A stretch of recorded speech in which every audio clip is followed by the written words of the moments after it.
finally, in today's video, we get to suspension. Let's show you what we got.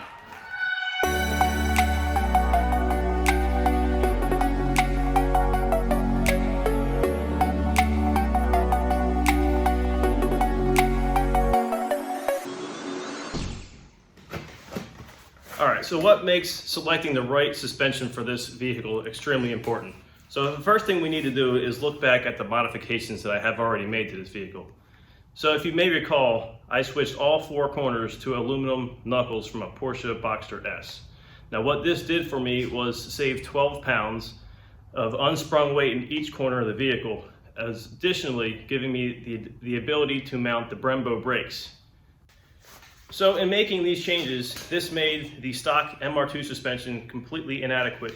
So after tons of research into finding the right suspension to fit this vehicle, I went with full confidence with no one other than Bob Pham. So if you don't already know Bob Pham, Bob is huge in the MR2 world. He is making parts for the AW11, the SW20, as well as the MRS.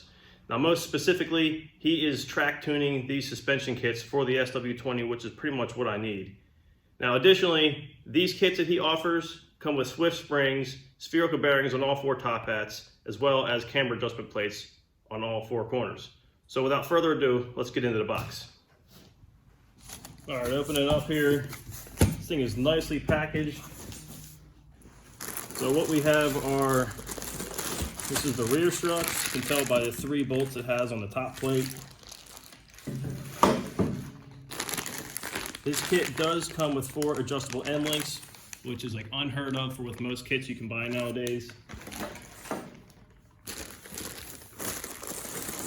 And this being one of the the front strut mount.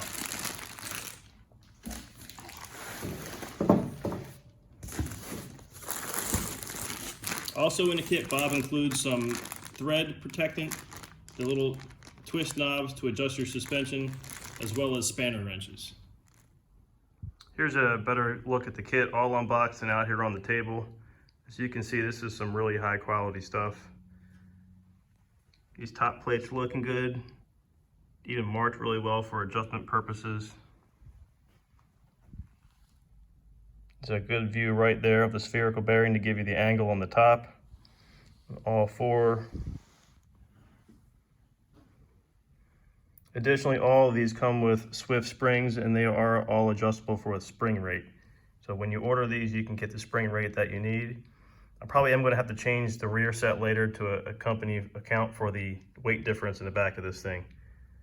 Furthermore, Bob is now offering these with dual spring rate options.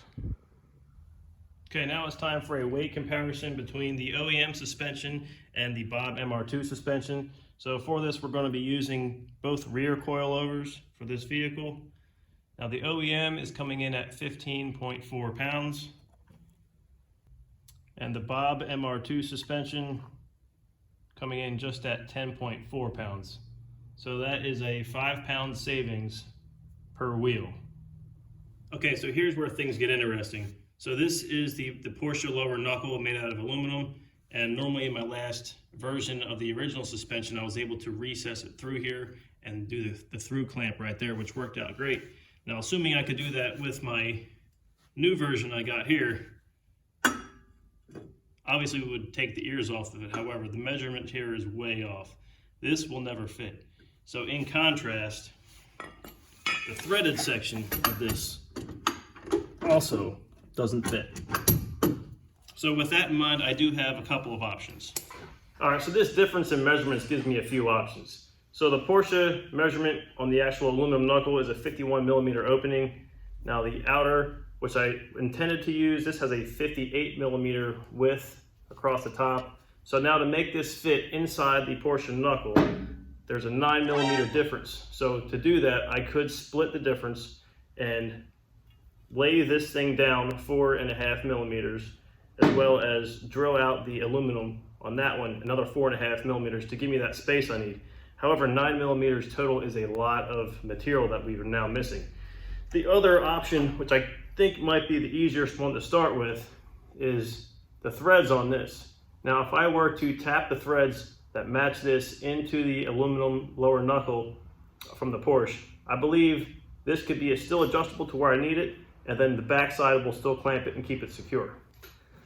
All right, so at this point I'm kind of at a standstill. I need to make the decision. Am I going to thread the lower knuckle, or am I going to lathe and drill out the difference between the two parts? So I'd appreciate your help. Let me know in the comments below what you think method I should go with. So in the meantime, I'm going to get to finding out my options as far as finding a die, and I'll see you in the next video. Thanks for watching.